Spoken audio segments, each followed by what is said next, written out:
Yo, what's going on, y'all? This is Marcus Rosa, a.k.a.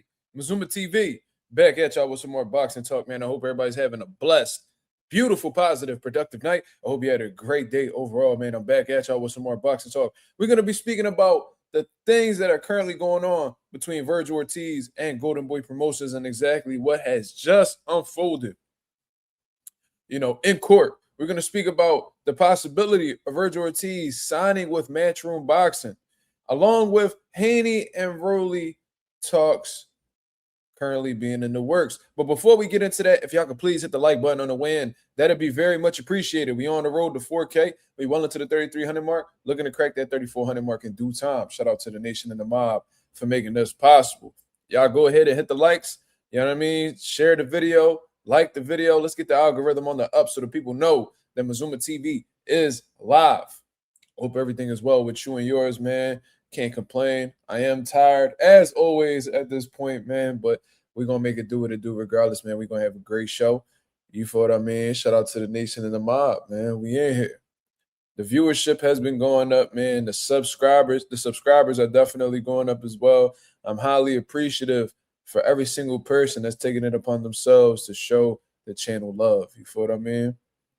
Ain't really seeing no comments yet, but we're going to get a few people in here before we get the show started. You feel what I'm saying? Definitely going to get that done. Y'all go ahead and hit the like button. I'm going to go ahead and do what I usually do. Y'all go ahead and turn this on subscriber only mode. Because if you're not subbed to the channel, why would we care about what you got to say? It's really simple and plain, ladies and gentlemen. You already know what it is. Yes, sir. Some crazy shit going on in the boxing world, man. Thank God I didn't go live like at the time that I had initially planned, which I rarely do, by the way. But, it worked out in this situation because we just got some groundbreaking news with what's currently going on between Vergil Ortiz and Oscar De La Hoya, a.k.a. Golden Boy Promotions. You feel what I'm saying? Shout out to the boy Coffee Plant in the building. What up? What's going on, brother? How you feeling, man? Good to see you as always. We game all night. What up, brother? What's up? What's up? Talk to me. I like that. I like that profile picture. He got that, I forgot what that shit's called. That virtual reality, John. The Oculus or some shit like that. Got the boxing gloves on with the Oculus. That's what's up. Yo, Tricks, what up? Some crazy news, man. I ain't gonna lie. I didn't think things would go this way, but we gonna talk about it. We definitely gonna talk about it. Oh, the Meta Quest. Oh, I fucked it up then. My fault. Junior, what up? What's going on? What's going on?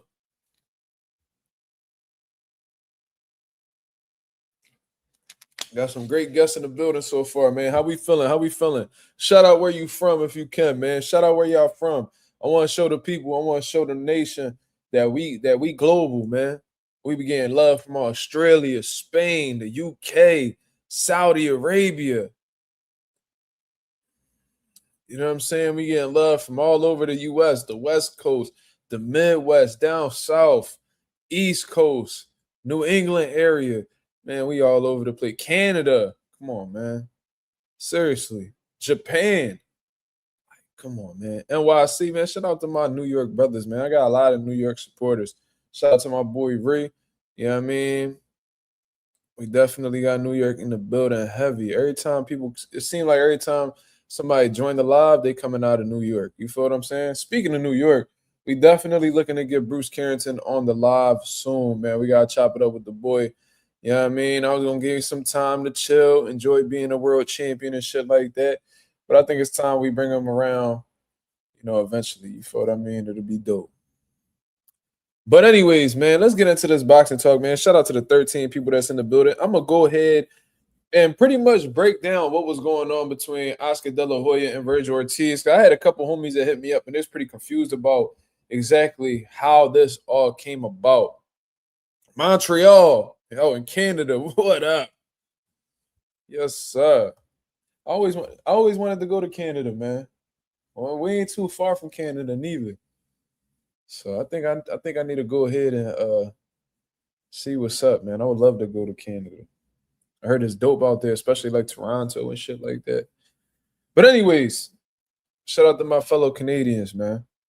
So I had a lot of people that was, reaching out to me, sending me the posts on Instagram. It was really on Instagram for the most part. And I seen a few different tweets on Twitter and stuff like that. And they was pretty much confused why Vergil Ortiz and Oscar De La Hoya is having an issue right now. So obviously they wasn't tuned into the previous lives because we definitely broke that down. But just to make a long story short, Vergil Ortiz, manager, Oscar De La Hoya, they've been having issues, man. Oscar De La Hoya doesn't seem to respect Rick Meridian too much.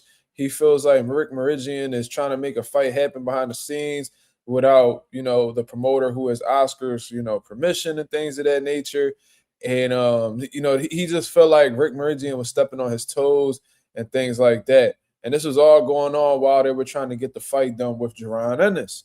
Now, I guess when Vergil Ortiz's team had looked over the contract that they have with Golden Boy Promotions, they felt like, based off of how the way Golden Boy, they feel like Golden Boy is has breached the contract, and because of that, they look at Vergil Ortiz to be this free agent. Now, what did they break exactly that was going on in that contract?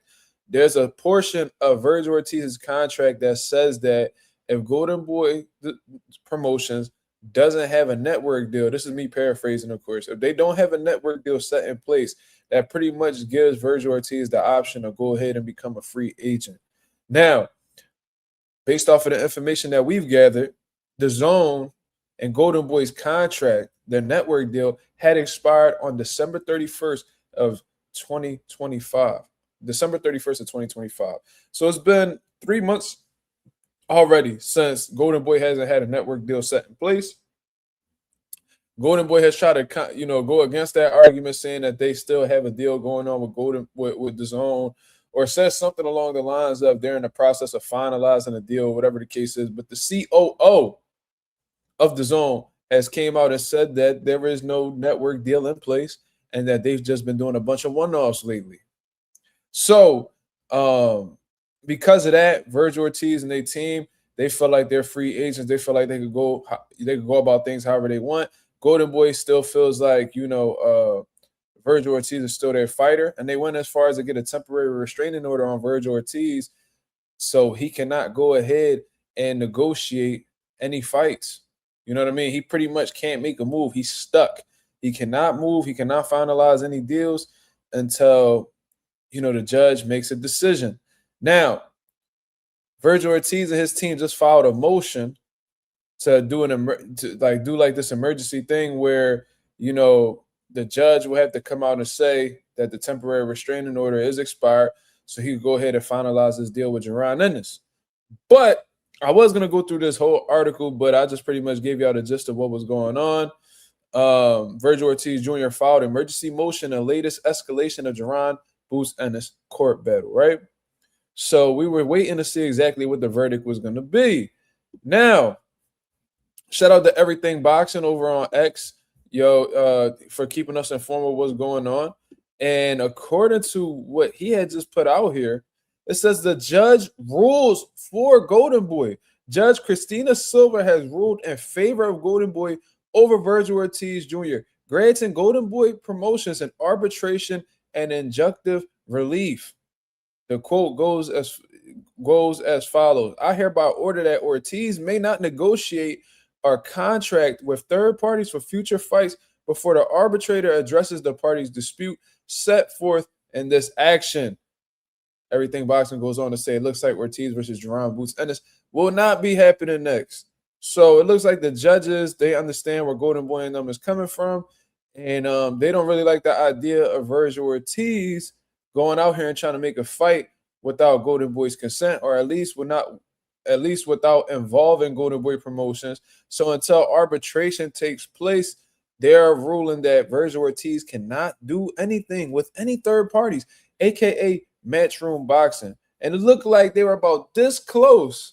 It looked like they were about this close to pretty much getting this fight done without Oscar De La Hoya's consent, and even going as far as to sign a 3-fight deal with Matchroom Boxing. And from what I understand, it was given a $4 million per fight with an upside and I guess pay-per-view revenue for the Jaron Ennis fight. Now, That's just stuff that I've remembered. Yeah, Tricks, that's exactly why. And I was wondering why. Um, Trick said, wait, what? Damn, is that why Oscar just said justice served on IG? Yeah, I seen him post that. And I'm like, as soon as I heard that, I'm like, oh shit, the judge must have ruled in his favor. And doing some research and scrolling around the internet, boom. It comes out that the judge ruled in Golden Boy's favor. Hence why Oscar said justice was served, because that decision benefited him at the end of the day. And look, I understand where Oscar De La Hoya is coming from, right? Because he's not. First of all, he's not gonna let just Vergil Ortiz walk out the door without him, you know, without him having to say so. You know what I'm saying? He invested a lot of money into Vergil Ortiz's career. He did a whole lot of building for Vergil Ortiz, and he's ultimately got Vergil Ortiz where he is in his career. You know what I'm saying? Like, I don't ever remember Vergil Ortiz doing fights and making an impact outside of being without being a Golden Boy Promotions fighter. You see what I mean? So Oscar's like, man, I dumped a lot of money into this kid's career. You know what I mean? I'm like on the cusp of having him fighting for a world title. I've had him in some big fights. I've made him a big name. You know, I put him in the right fights to get him where he is. And you're trying to walk away from me when you're about to get the biggest fight of your career? Absolutely not. You know what I'm saying? Like, it was all good when I was investing into you. Now that when it's time to, benefit off of you, you're trying to walk away. So Oscar did what he could to make sure that Vergil Ortiz doesn't backdoor him.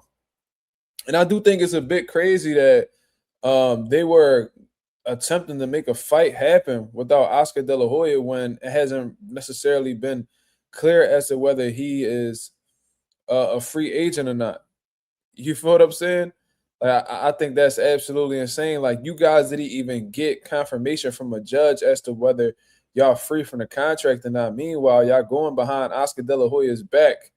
Because until a judge says that this contract is no good, you're technically still a Golden Boy Promotions fighter, which is why the judge ruled in Golden Boy's favor.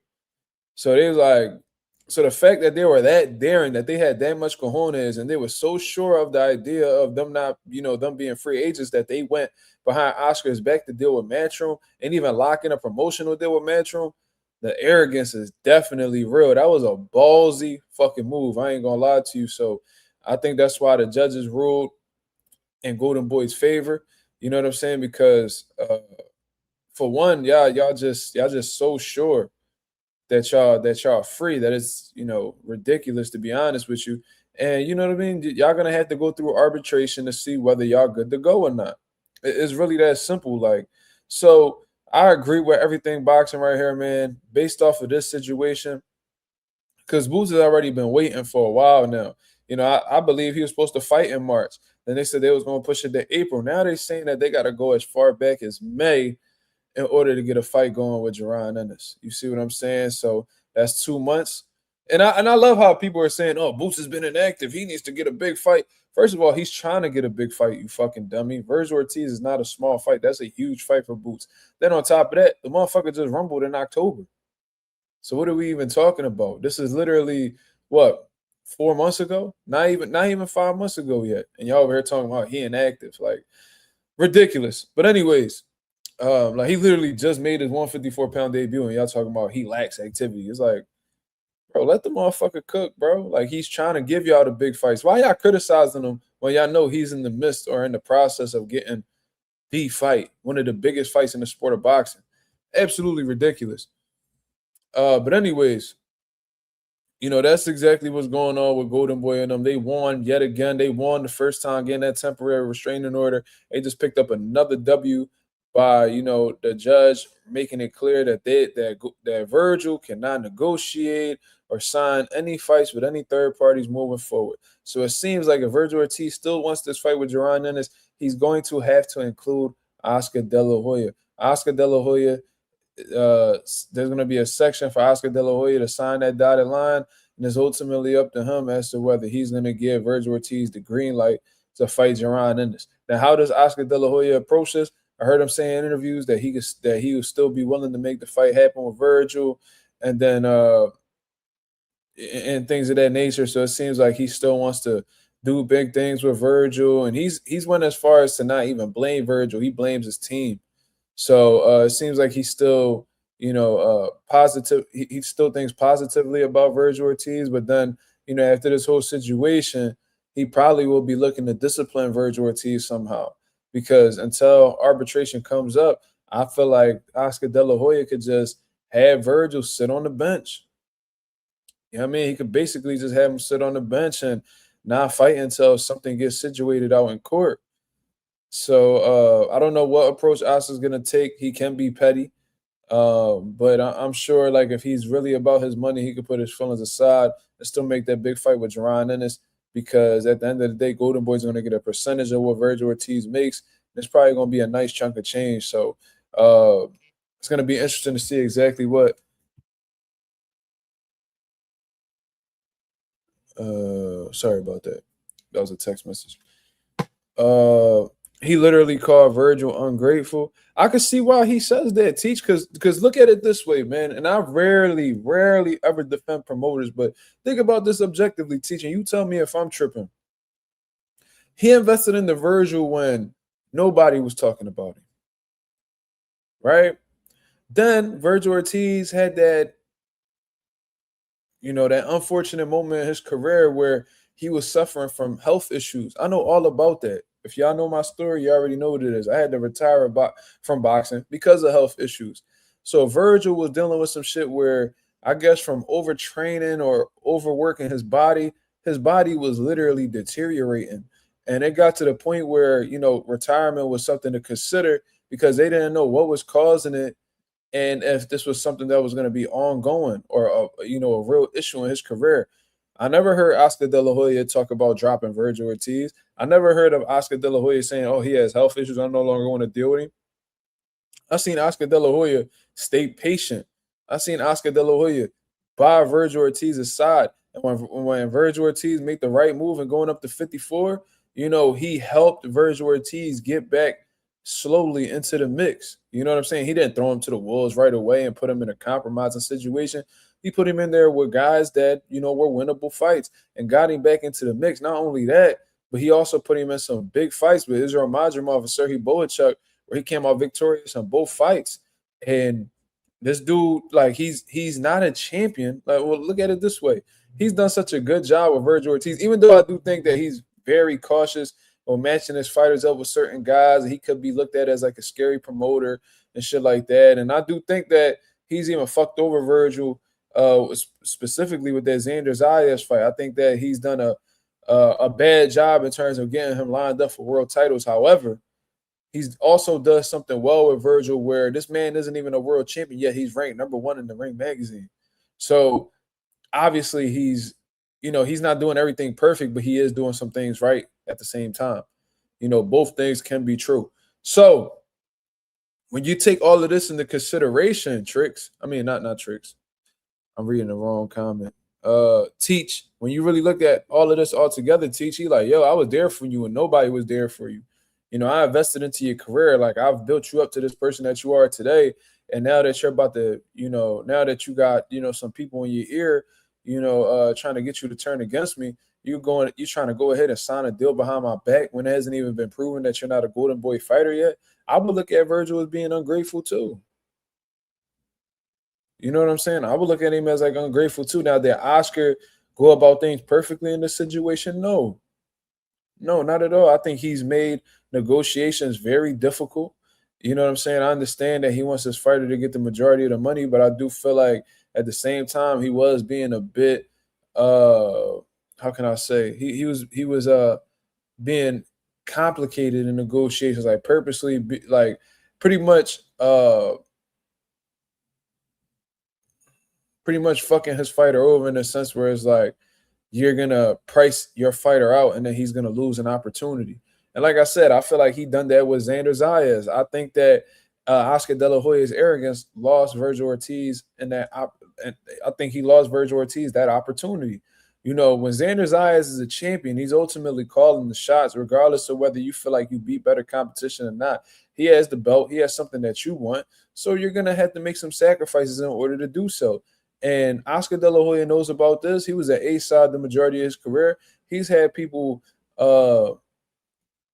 you know, he's had people fall victim to his demands all the time. Like I remember when Floyd had to wear 10-ounce gloves. Floyd, Oscar De La Hoya picked the judges, he picked the venue. Like he literally had all the cards in his hand, and Floyd had to deal with it until he beat Oscar, and then he became the A side. So he knows what it's like. You know what I'm saying? He knows what it's like, to do those type of things in the ring and shit like that. He knows what it's like to be champion and, having certain demands. And if fighters don't meet it, they move on. You over here trying to make it seem like Vergil and Xander's on the same level in terms of like star power and, being champion. No, not at all. This ain't a unification fight. The only person that had a world title at the time was Xander Zayas. And he had a demand of you coming over to Puerto Rico. Y'all wanted to make it a neutral location. So Xander said, kiss my ass. What the fuck I need to sit here and bow down to y'all demands for? I'm the one that brings something to the table, not y'all. Because if Xander would have beat Vergil, what he would have got? A title defense that for a belt he already had. That's it. So I do think that Oscar De La Hoya has fucked over Vergil in certain situations. Like Vergil could have been fought for a world title, especially if they would have pulled Xander Zayas' card, and that would have been a big fight. That would have been a great fight for the people to see. You know what I mean? But at the same time, Vergil and his team did just try to do some snake shit. Like I know that it would have been for the betterment of boxing if they would have signed that deal and got that fight going with Jerron. Then it's like I understand that. Like I would have loved to have seen it, whether Oscar got fucked over or not. That is some snake shit. Y'all currently in court right now for a judge to decide whether Vergil's a free agent or not. But y'all still move, even though it's still in the air. Like there's no conclusion that has been had yet. Y'all still move. Y'all moving as if y'all free agents. Y'all over here trying to fuck Oscar out of the deal. When it's like, bro, like it's not even you over here trying to lock in a fight, and you're trying to lock in a promotional contract with Matchroom when our contract hasn't even been looked at as like, voided or not. Like, come on, man.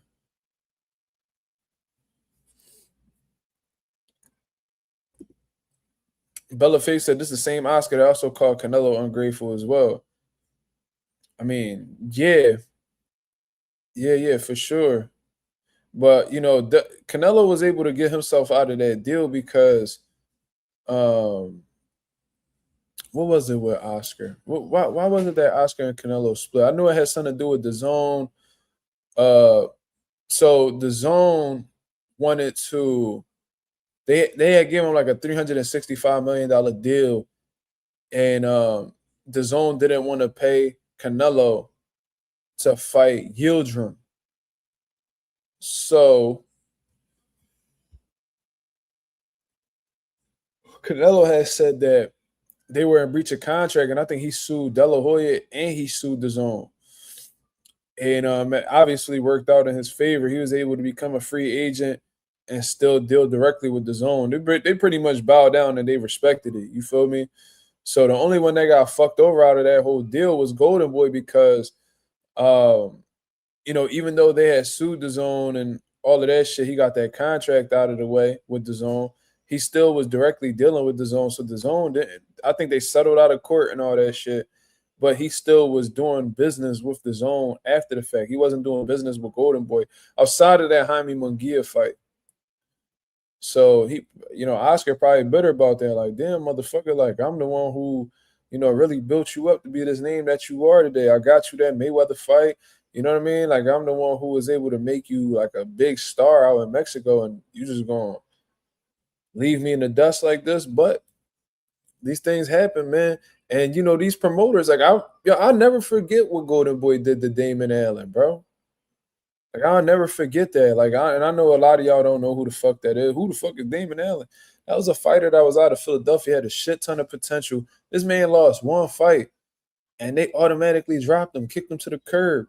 And I haven't heard about him ever since. I'm gonna keep it real. And he was a Golden Boy fighter. You know what I'm saying? So it's all good when y'all doing fighters dirty, but the moment that a fighter does something for himself, all of a sudden they ungrateful. It's crazy. Y'all promoters be fucking over fighters just like fighters be fucking over y'all. The goal is for y'all to make as much money off of that fighter as possible, and the fighter's job is to get as much money off of the promoter as possible. Y'all both benefit, and y'all both be fucking each other over, here and there. It is what it is. That's business for you. But it is what it is. Tay said he tried to steal money from Triple G too. I heard that. I heard Canelo had exposed De La Hoya in that press conference for that. And when Canelo got his lawyers involved, all of a sudden, De La Hoya paid Triple G and all that good stuff, man. Let me see. My boy Tricks in the building. He said, I think I saw Ortiz's manager say today they are moving on and targeting Xander Zayas. And I think he said we first did for Xander. Boots Ennis has to wait. Based off of what? How they got first dibs on Xander? Vergil Ortiz is in line for Sebastian Fundora. What is he talking about? And Xander Zayas is not even focused on Vergil Ortiz unless something's going on behind the scenes that we don't know. Xander Zayas is locked in on Josh Kelly. He's even said that if the Josh Kelly fight doesn't come together, if that doesn't manifest, that he'll even look in Devin Haney's direction. Regardless, I don't know where Vergil Ortiz becomes a factor in this whole Xander Zayas fight. I don't know where that comes from.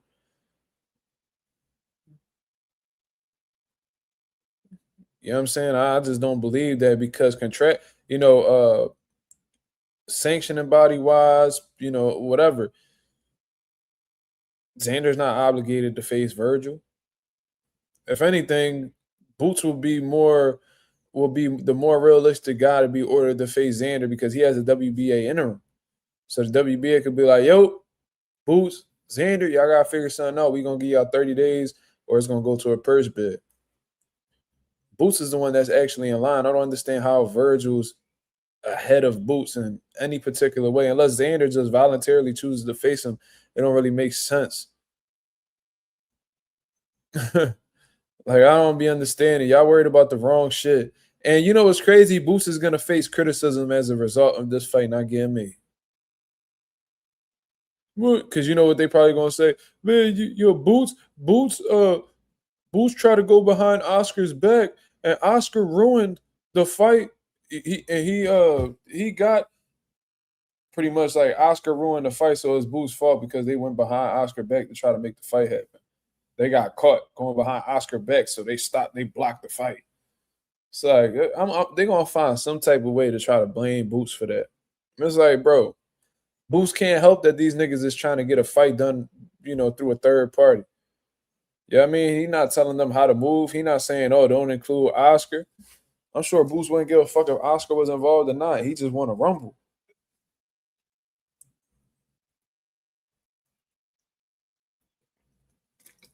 But for real, y'all, this fight not happening next. Unless Oscar just tries to win over Vergil and he just signs the fight for them to fight. I don't see this fight happening next, man. I think Vergil sits on the bench. Boots is gonna have to look for an opponent for May, man. You gotta pick up that phone, let's see what Jermell Charlo talking about. He running them motherfucking choppers. That nigga running his mouth crazy, acting like nobody want to fight him, that he the boogeyman and all this shit. Go ahead and pick up that phone, see what type time Jermell Charlo's on. You know what I'm saying? If not, you know what I mean? If you want to get the Rashidi Ellis situation going, cool. Like, but we need a fight. You know what I mean? We definitely need a fight. This is ridiculous at this point. Golden Boy and Vergil Ortiz they have genuine animosity right now. They're not seeing eye to eye. This shit is really gonna get ugly. I just hope for the sake of Vergil Ortiz, because I ain't gonna lie, I fuck with Vergil. You know what I'm saying? Like I've been critical of Vergil in the past, especially during that whole Boots lead up, the post Erickson Lubin fight. I was heavily critical of Vergil Ortiz and his team, but I like that dude's style. I think he could really rumble, and I would root for him against a lot of these guys. You know what I'm saying? I rock with it's just Boots. You feel what I'm saying? Like I fuck with Boots. That's my guy. So of course I'm gonna pick Boots over just about anybody in the sport. But I fuck with Vergil. I fuck with Vergil, man, and I hope he doesn't fall victim to inactivity because of contractual disputes with his promoter. I hope they're able to find ways to sit eye to eye. I think Vergil and Oscar just need to have a conversation by themselves, man. I think with Vergil Ortiz, him saying himself that he's hands off of the business. I just think that he's falling back and letting his lawyers figure this shit out. And I think he need to sit down and have a conversation with Oscar. Like, bro, what's going on? What are we doing? You know what I'm saying? Like, let's get this shit going. Like, I want to get this fight going with Jaron Ennis. If I beat Jaron Ennis, this will take me to a new level.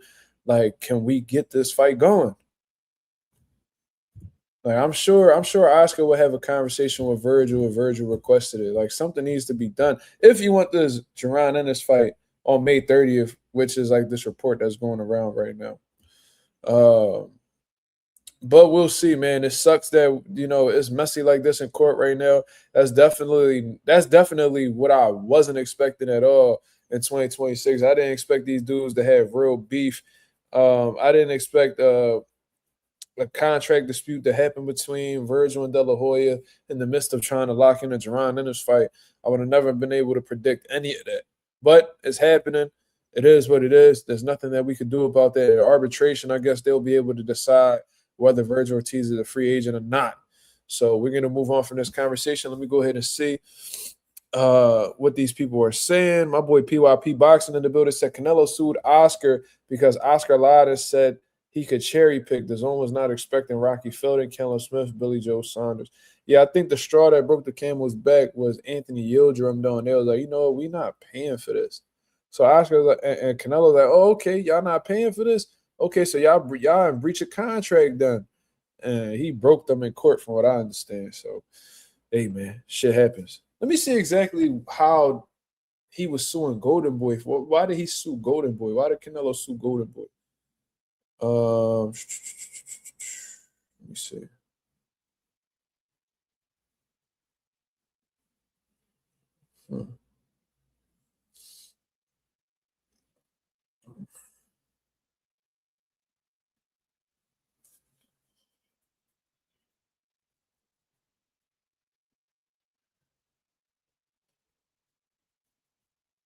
Oh, okay. So he said the zone allegedly refused to approve certain opponents like Yildirim at the time, and Canelo argued Golden Boy and the zone were breaching contract by not honoring agreed purse terms and fight flexibility.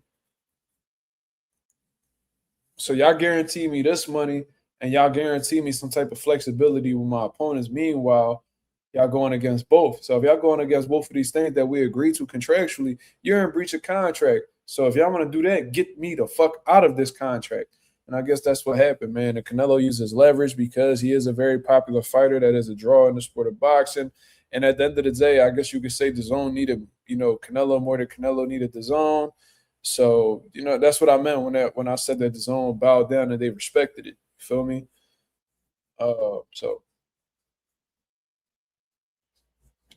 I guess it was cheaper and safer to release him from the deal than continue to fight in court because legal fees are expensive. So it is what it is. Let's go on. It says Trick said, does Oscar have the final say right now? Is it possible to get the fight announcement this week, even if it's not looking good from the outside? It's a great question, Tricks. To be honest with you, I don't really know too much, but I'm gonna go ahead and provide my opinion. Now, does Oscar have the final say right now? I don't think he necessarily, in a way, I guess you could say he has the final say because the court said, yo, until y'all guys go through arbitration or whatever the case is, y'all cannot do any dealings with a third party. For future fights until the arbitrator addresses the party's dispute. Like that's basically what it is. Yeah, you can't negotiate nothing. You can't sign anything. Like there's nothing that you can really do. Your career is at a standstill. Now I guess Oscar does have the final say so because it's like if you want to continue to do business, if you want to negotiate, if you want to contract with third parties, then you're gonna have to do it through Golden Boy Promotions. It seems like that's the only way that he could do it. Now, is Oscar going to be willing to do that considering what's going on right now? Maybe not. Maybe he feels like Oscar that Vergil's a fucking snake. You try to go behind his back and should try to get some money without him. So now he probably gonna make you sit down as a result of that. He probably gonna punish you by making you sit your ass down for a little bit and thinking about, what you did. I mean, you might get put in timeout. I don't know. And can the fight announcement this can we get the fight announcement this week? It depends on how the way Oscar De La Hoya is feeling.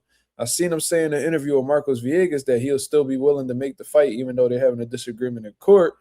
But that was prior to Oscar finding out that Vergil was attempting to make a fight a fight deal. Not only a fight deal, not only a fight, but a fight deal, a promotional contract done behind his back. So now Oscar is like, oh, you really tried to portray me. Now I'm gonna make an example out of you. So he said he would make the fight though, but that was prior to all of this shit coming together. So maybe Oscar has a change in thought, and he may take a upset approach to this. He might just feel like he has to discipline Vergil, and that's what he's gonna do. I guess so. I guess to answer your question, Tricks, I think technically he does have the final say so because Vergil can't do shit without him. And so our arbitrator, addresses, the parties and comes to a ruling or whatever. So it is what it is. The Notorious said Oscar was stealing money from Canelo. That's what Oscar said. That's what Canelo said. He said that in that press conference with Jaime Munguia when Oscar was like, so put some fucking respect on it. And Canelo was like, oh, you maricón. Start talking crazy. Start talking hella disrespectful to Oscar. And when they brought Canelo up on that podium, he said that Oscar's a thief. He steals from fighters. And, until he got his lawyers involved, they was trying to steal money from him and Triple G. So that's some crazy accusations, but I didn't see Oscar suing for defamation or nothing like that. So I'm not saying that that Canelo's telling the truth, but he may very well not be lying either. So there's that. So let's carry on. Let's talk about something else that's going on that's big in the sport of boxing. I guess we'll get more information on Vergil Ortiz and Jaron Ennis when the information comes about. Now, we were speaking about Rolly Romero and Devin Haney yesterday, man, and Rolly Romero was applying a surprising type of pressure, an unusual type of pressure. To be honest with you, it seems to be uncharacteristic of Rolly Romero to be doing this because I've never heard Rolly Romero call out Devin Haney. Not too long ago, we was criticizing Rolly Romero because he said he wanted nothing to do with that fight with Devin Haney. But this is what I think happened. Y'all let me know if I'm tripping, chat. I feel like at the time that he was saying that, and we was calling him ducks and all types of shit, and I'm not taking that back. It is what it is. If you have another champion that wants to fight you, and you go as far as to say, I want nothing to do with that fight, it's like you sound like a duck. You feel me? So I'm not taking that statement back. However, I think what had been going on with Rolly at the time was that he had options, right? And I think he understands that Devin Haney is a difficult style. He sparred with Devin before. He's been outboxed by guys like Jackson Marinez. So it's definitely a recipe out here to really fry Rolly with the sweet science. And I think Devin Haney's fully capable of doing so. I think Rolly understands that's a difficult fight. So he's looking at options where, stylistically, it may be a bit more easier for him, right? So when you look at, the guys that Rolly Romero had lined up, which was a Ryan Garcia rematch, Mario Barrios at one point in time was an option for Rolly. And then you got Manny Pacquiao? You had those three options. Now, all three of those guys, in my opinion, are easier styles than Devin Haney. He already had beat Ryan Garcia, Rolly Romero. He already had beat Ryan Garcia. Mario Barrios is a fucking bum. I think Rolly probably would have stopped Barrios if they were to fight. Then you got Manny Pacquiao, who, came off of a draw against Barrios, but looked old as hell. Definitely way past his prime. He's a shell of his former self. And with Rolly being closer to his prime than Pacquiao, being a big puncher and stuff like that, he probably would have knocked Pacquiao out too. So I think when he was looking at those options, he wasn't necessarily worried about Devin Haney. But what happened with Rolly Romero was all of those fights fell through. Ryan Garcia, that rematch was chalk. He said that they were right just about to, agree to everything and finalize everything. And Ryan Garcia walked away and he fought Barrios. So that's two of the opponents right there. You know what I'm saying? That's two of the opponents right there. 2 out of the 3 that you were contemplating fighting. Chalk, because they fighting each other. So now that leaves you with Manny Pacquiao. He said he didn't want to fight Manny Pacquiao, but Pacquiao was so desperate for money that he kept, asking for more and more against Rolly, and he ultimately, I guess you would say, priced himself out of that fight. So now you're left with nothing. So now the WBA sees that on Rolly Romero's side. It's like, yo, we got this mandatory right here with Giasov. What we doing? Rolly Romero doesn't want to fight no fucking Giasov because that's a fight that he probably won't make much money for. And will most likely, there's a probability he might lose to Giasov. So why go ahead and take that fight when it's a, high risk, low reward type of situation, right?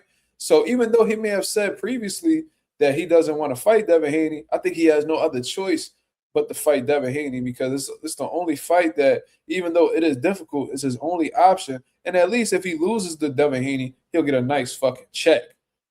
So would you fight Giasov for a small bag and is very risky, or would you fight Devin Haney for a big bag and is risky as well? If I had 2 risky fights in front of me, I'm gonna go towards the one that I'm gonna make more money in.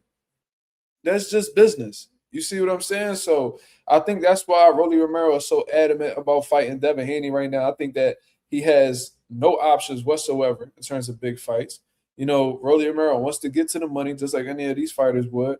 So he would like to see Devin Haney now because everybody else, isn't available to step up to him and he has to fight, right? So before they order this Giasov fight, let's go ahead and fight Devin Haney. And we could get a nice little bag for fighting at the end of the day. And if I lose, fuck it. I got paid. So I think that's Rolly Romero's mentality. I think even, Devin Haney had, mentioned that. And I agree with Dev 100%. I think that's exactly why. I feel like if Rolly had options, he wouldn't even be talking about Dev. You feel me? So that's just what I personally believe. And they've been pretty transparent about negotiations behind the scenes. Rolly Romero went as far as to say a date, a venue, and a network. And Devin Haney thought that Rolly was bullshitting, but Luis de Cubas had actually reached out to Bill Haney, according to Dev, and they sent him a solid offer. They sent Devin Haney a solid offer. Y'all don't believe me? Y'all can hear it from the man himself. Let's hear it from Devin Haney himself. Shout out to Inside the Ring, Inside Ring Show for putting this up right here. You know what? As a matter of fact, I'm gonna just play the audio because they be acting funny with these videos and shit. So let me go ahead and share the audio with y'all. Let's hear what Dev got to say. His manager reached out to us and what a solid offer, something that made sense for me and my team, and now we're starting to negotiate, but we haven't really heard from Rolly this over since the Ryan Garcia fight. So I didn't take it personal. He can say what he want to say. The world knows that I'm Debo for a reason, because I'm the guy pulling up on everyone and wanting to make the biggest, best fights happen. So the duck talk is for somebody else, not for me. His manager reached out to us. Shout out to Devin Haney for getting that interview in and giving us some transparency. I love when fighters give transparency to the fans, man. I hate when, people want to have some type of mystique, and I do think that business should happen behind closed doors. You know what I'm saying? I'm not asking for you to leak every situation, but let us know what's going on, man. Like, are y'all actually having conversations? Is it going well? Is it not going so well? Is this something you're optimistic about? Is this something you're pessimistic about? Like, give us some type of transparency in what's going on. Don't leak the details. Like, don't talk about, who's the A side, who's the B side, who gets what percentage, and who walks out first. Bro, I personally, as a boxing fan, I don't feel like that's any of our business. As long as y'all cool with it, that's all that matters. And you know what I mean? As long as the fight's made, that's really my only concern as a boxing fan. So you know what I mean? It's good to hear Devin Haney having some type of transparency. They've been keeping it transparent from the very beginning. And Rolly sent him a legit offer. So, kudos to Rolly Romero, man. You know what I mean? Rolly could have went ahead and vacated his title not to fight Giasov and shit like that. And, I kind of feel bad for Giasov. I ain't gonna lie. He's been sitting around waiting forever trying to get an opportunity, but it just seems like Rolly ain't really with the shits. I don't really know what to make about that, man. Hopefully, Giasov gets his, opportunity in due time. You know what I'm saying? But I do think at the same time, Giasov need to go ahead and prove, even though he is ranked, number one in the WBA, I guess you would say, I guess he's proven whatever he's needed to prove. That's why he's number one. But I do want to see Giasov in some more competitive fights, man. You know what I'm saying? Bella went through and said Giasov 100% can beat Rolly, and more than likely the dollars for the fight don't make sense. Yeah, I think that's really what it comes down to for Rolly. Rolly, you know what I mean? He's been a part of some big fights. He fought Gervonta. He fought Pitbull. He fought Ryan.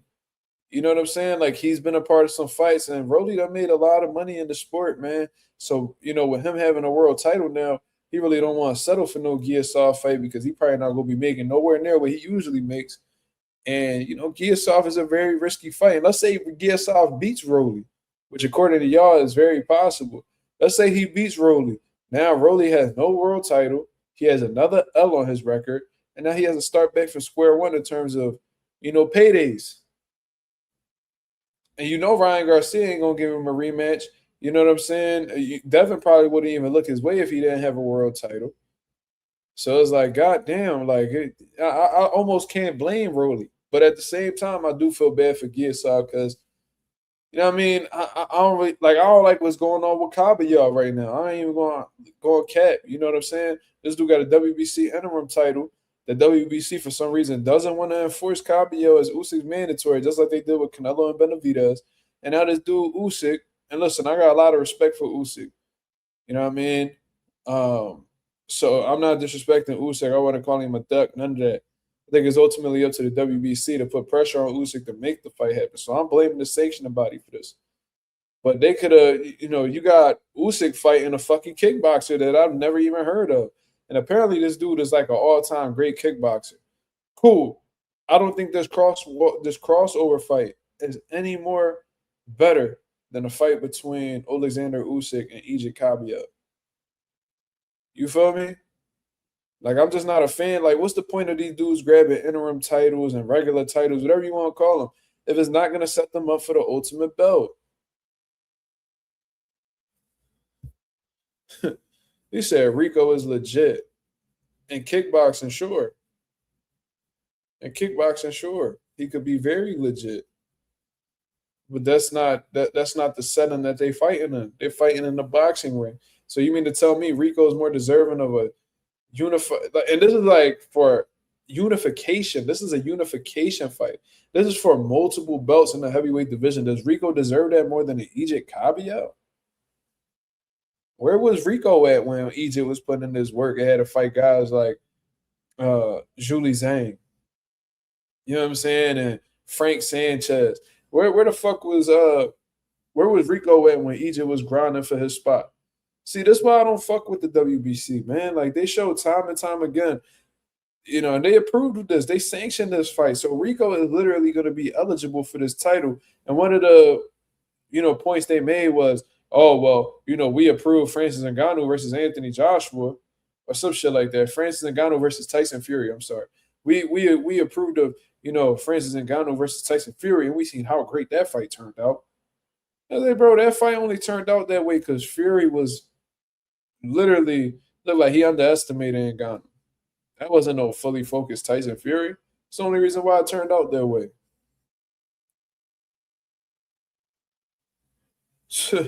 So Junior said, this nigga 1-0 and ain't boxed in 11 years.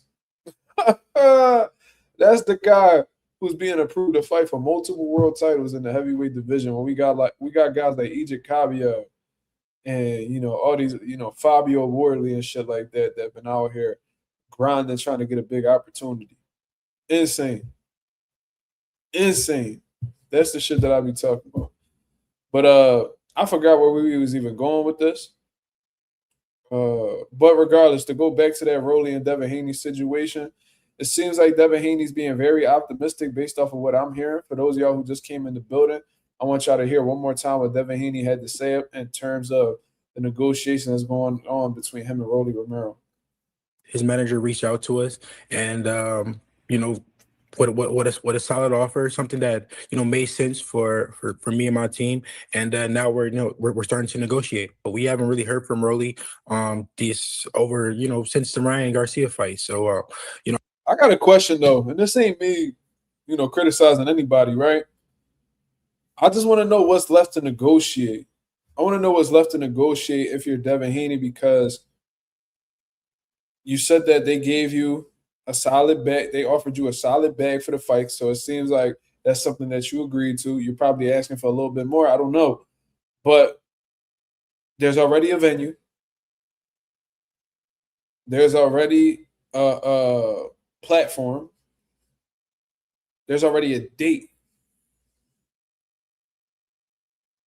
And you said that they offered you a nice amount of money. So what is there that needs to be negotiated? I don't know. Maybe it's like the little small details that we don't really pay attention to. But it feels like if you agree to the setting, the network, the date, along with the amount of money that you'll be getting paid for this, I don't see what else what other important things need to be locked in that could ultimately ruin this fight.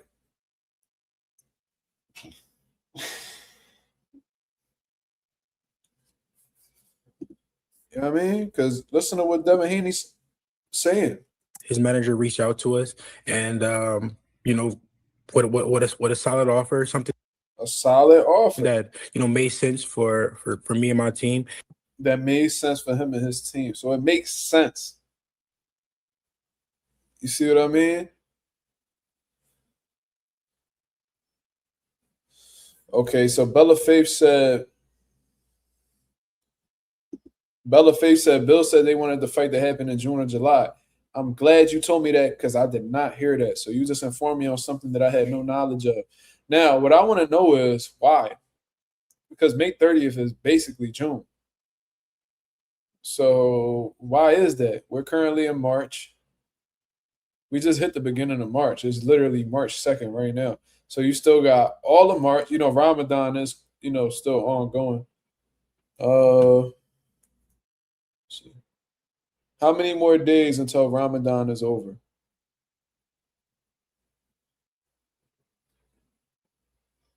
What's the countdown, nigga?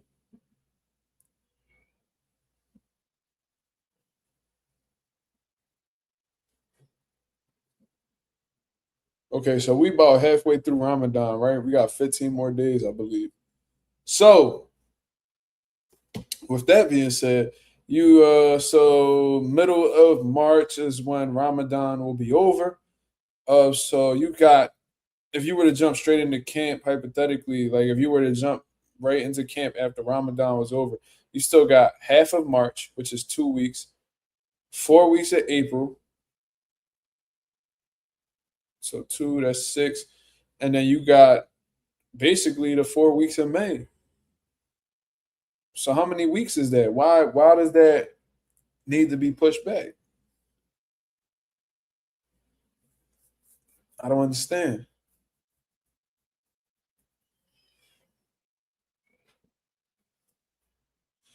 Yeah, and that's another great point, Ralph. It ain't like he got his ass whooped by, Brian Norman that took punishment, got cut.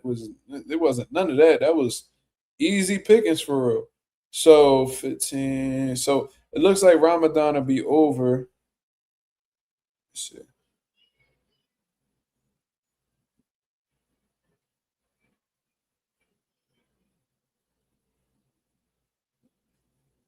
Oh,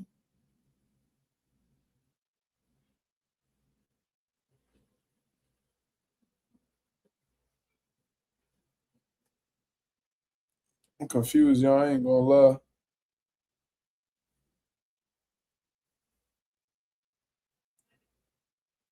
Hold on.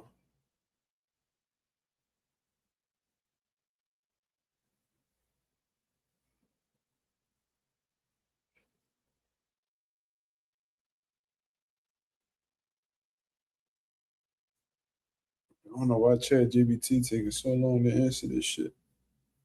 But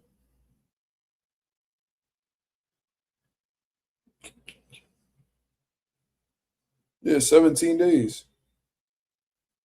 So we got 17 days until then.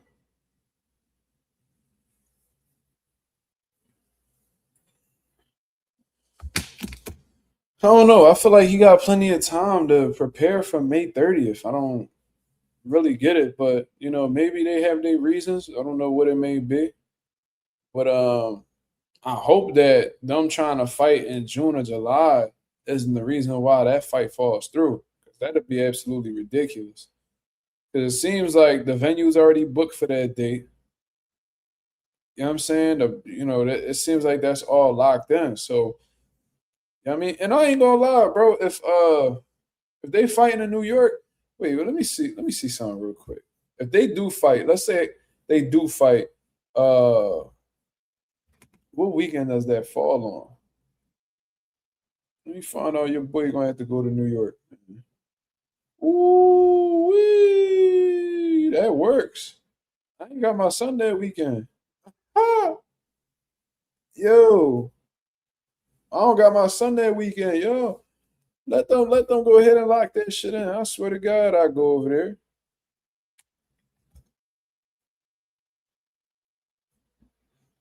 The shout out to Netta A in the building. He said, "Hi Mazuma, I am a boxer from Italy." Oh my God, we got Italy in the building. Oh my God, man, y'all boy Mazuma TV is golden. This is this is beautiful, man. Uh, he says, "Have been following your good work. I usually don't catch your lives because of the time difference. I enjoy your analysis." I can't see you. I can't see you, sis. But she says, "I am a female boxer." Tell us more about you, man. Tell us more about you. What's your social media? How many? What's your background? Are you You say you're a wait. You say you're an amateur, right? Wait, what type of boxer? You amateur? You a professional? Let us know. Salute to Italy, man. Let me find out. We got some Italians in the building. Ha! Yeah. Yeah, Philadelphia and Italians got a deep history, man. If you know, you know. Shout out to my Italian people out here in these streets. You feel me? Salute, salute, salute. What time is it in Italy? That's dope.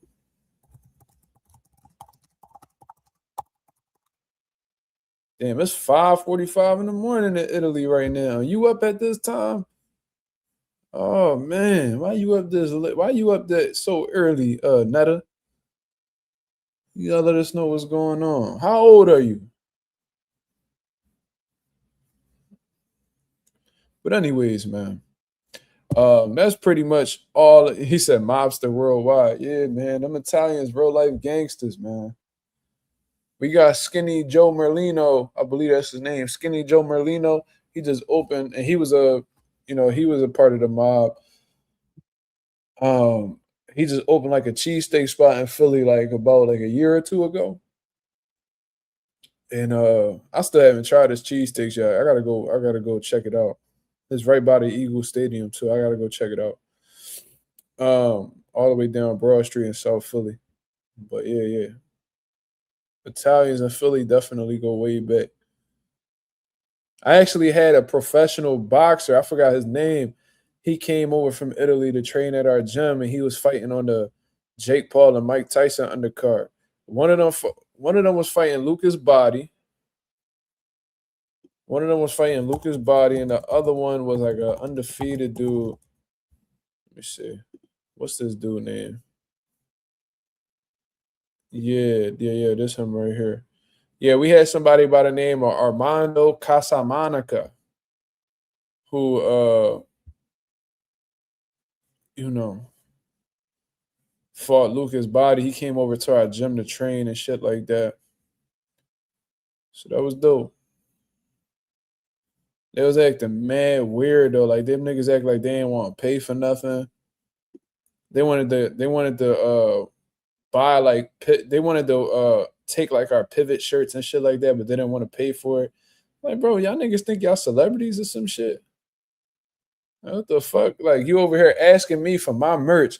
I tell you how much the merch costs, and then y'all acting like we giving y'all a hard time. Nigga, like, nah, fuck out of here.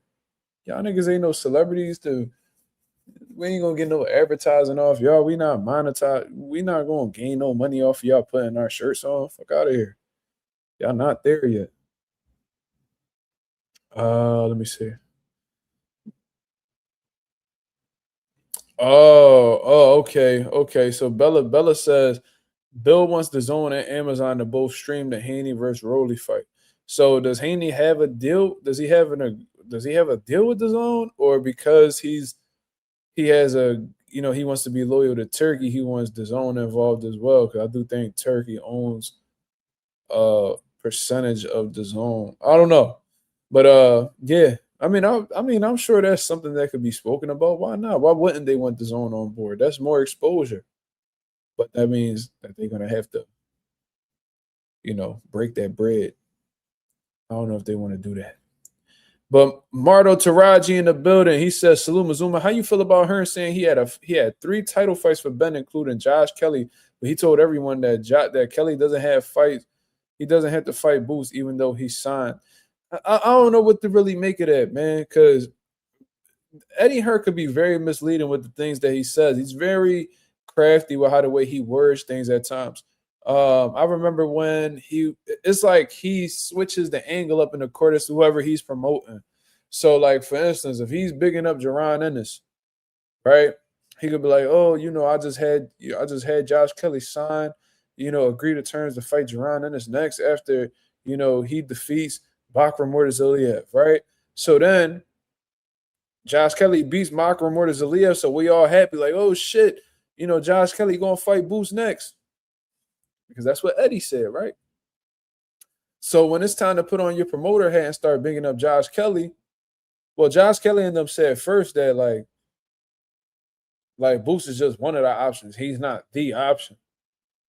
So very misleading on Eddie Hearn's behalf. Eddie Hearn goes ahead and he concurs with, their statement. And it's like, damn, well, you pretty much, I'm not saying that you lied. Technically, you didn't lie, but you definitely left some things out.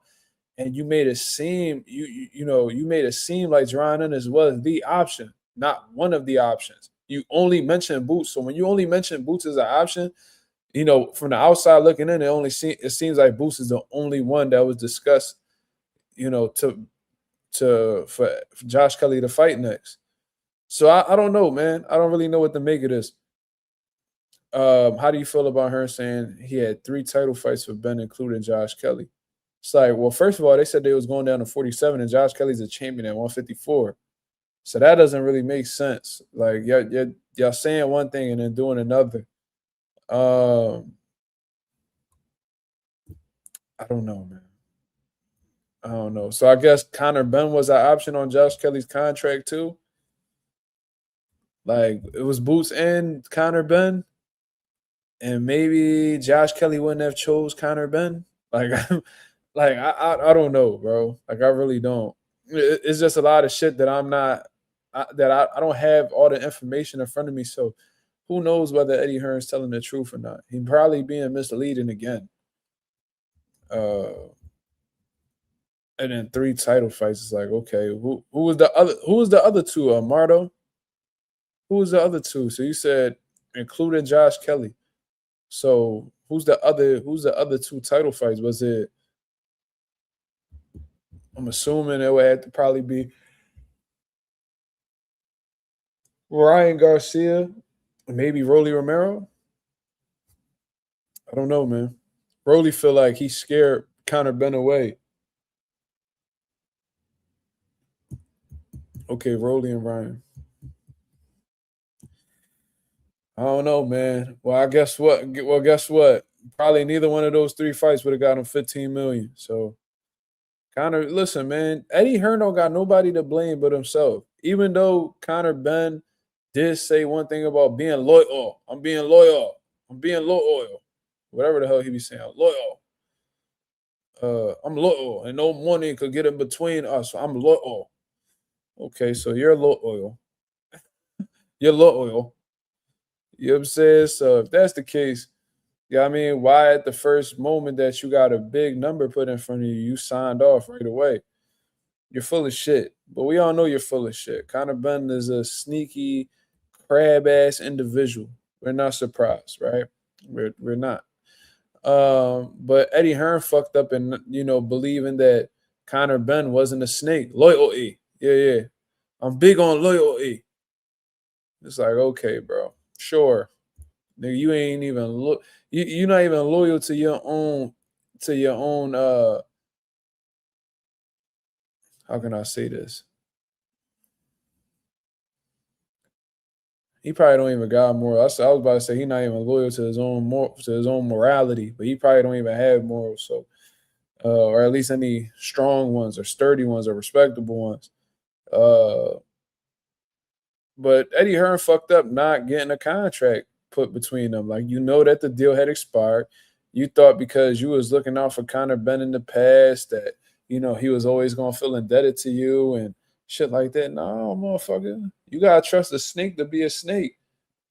Especially a venomous one, man. Like, ain't no way. Like, you will be a fool to let a venomous snake run around your crib because that venomous snake eventually, even if it may come across as friendly, is gonna do what venomous snakes do, and that's bite.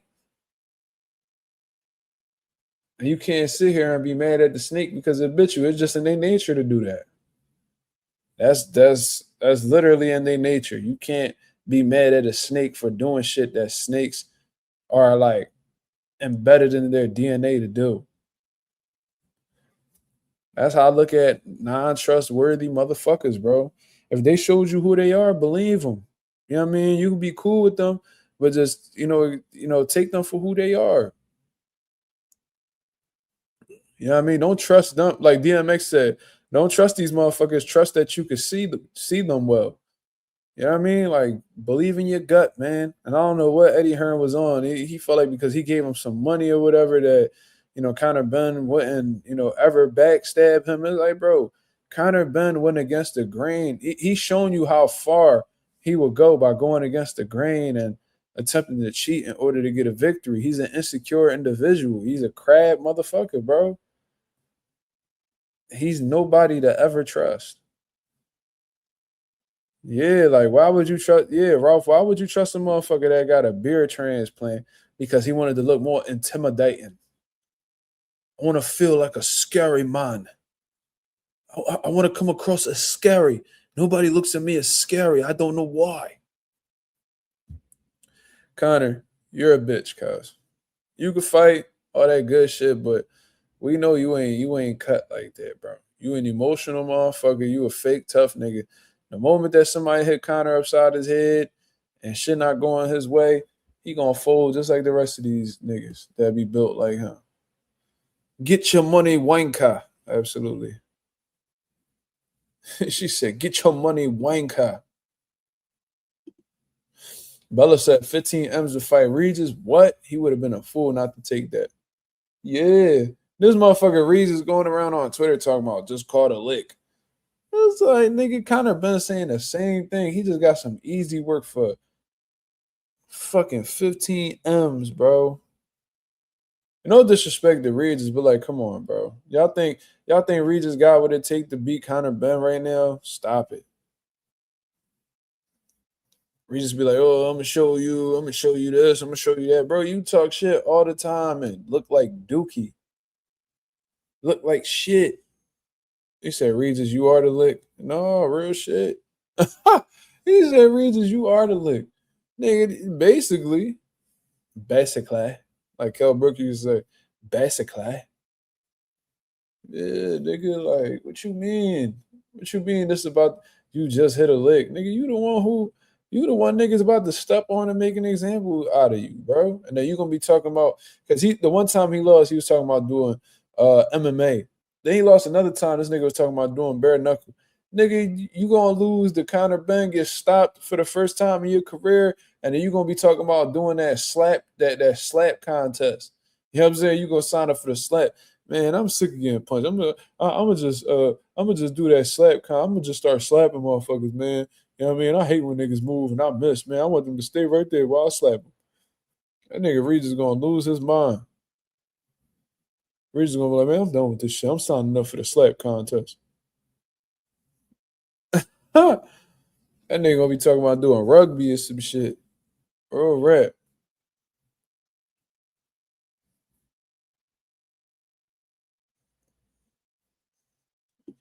Mardo Taraji said Regis need a better team. He don't even know if this fight includes drug testing. That's a valid point. I never heard Regis bring that up. I hope that there's some type of drug testing going on because Conor Ben might need some additional help to get down to 150 pounds. Just saying. Just saying. He might sprinkle, and this ain't me saying this. I'm not accusing him of anything, but he might need some Osterine or whatever the case is to get them last few pounds off. Just watch Conor Ben, man. You know what I mean? And Conor done probably learned how to hide that motherfucking, fuck with masking agents and all that. He probably educated himself so he could lessen his chances of getting caught again. I don't know, man. He probably cycling right now. Cycling that shit out right now. Made allegedly. I don't know. But Regis was talking about how they didn't want to agree to anything that he proposed and stuff like that, and they were about to walk away, but he begged his manager to make the fight happen, and he was just going to deal with whatever he was going to deal with. And it's like, bro, you spoke like a true journeyman, Regis. You spoke like a true journeyman. Like, yeah, give him everything. Yeah, you know what I mean? As long as I get paid, it's okay. It's like, bro.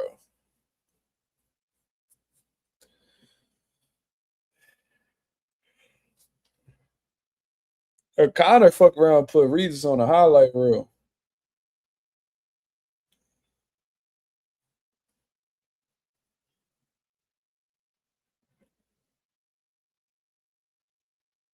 Might put that nigga on the highlight reel, man. But y'all got any last questions before I get up out of here, man? I'm exhausted. I got a long day's work tomorrow. I gotta get my son and all that. So let me know. Let me know if y'all got any questions before I get up out of here. He said, Ralph said Ben might do Regis like he did Algieri. God damn, that was an ugly knockout, too. That was an ugly knockout, bro. That nigga Chris Algieri was literally out like a light. Jay said that's a first round. I might bet on that, bro. I did as my bet on the first round knockout for Conor Ben and Regis. But we'll see. I'm gonna definitely I'm gonna bet 6 rounds or less though for sure.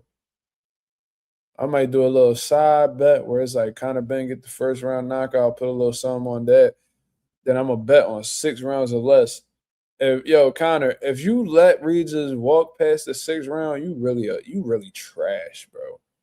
Because the nigga gonna be right there. He's not gonna be hard to find. You know what I'm saying? It's not like this motherfucker gonna give you any type of movement and but like he ain't gonna be on his bike on some like Devin Haney shit. Like you ain't gotta worry about that at all. At all. He gonna be there. So if this motherfucker, and he said that he said, oh, if you want to sit and bang, we can sit and bang. Nigga, that's perfect. Stay right there while Conor Ben punch you dead as shit. And let's see how the way you respond. If Jojo Diaz gave you was making you do the Tootsie Roll in that motherfucker, had you doing the cat daddy in that bitch, I can only imagine what Conor Ben to do to you if he crack you. He might knock you spark out or render you unconscious. I'm going to render you unconscious. They're gonna knock your shit loose, bro. You better watch out for that nigga. And he probably juiced to the motherfucking gills, boy. That nigga gonna be punching like he did before he got caught. Better be ready. Yo, if Regis beats Ben, that'd be the funniest shit. Bro, I swear to God, I will put Regis on my pound for pound list. I don't care, bro. That nigga will be number 10 on my pound for pound list until he retire. Swear to God.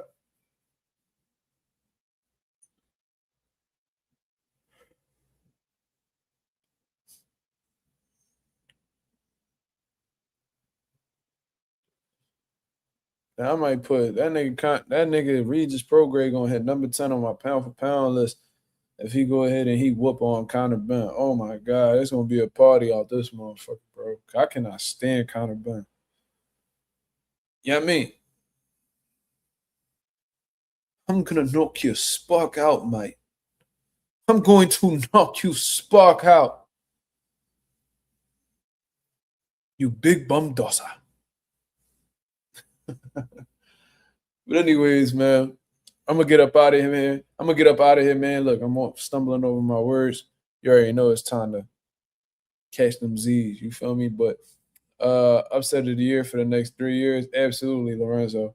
But I'm gonna get up out of here, man. Shout out to the nation and the mob for tuning in. If you appreciated the live, please go ahead and hit the like button. Subscribe to the channel. Share the video if possible. We on the road to 4K. We well into the 3,300 mark, looking to hit that 3,400 mark in due time.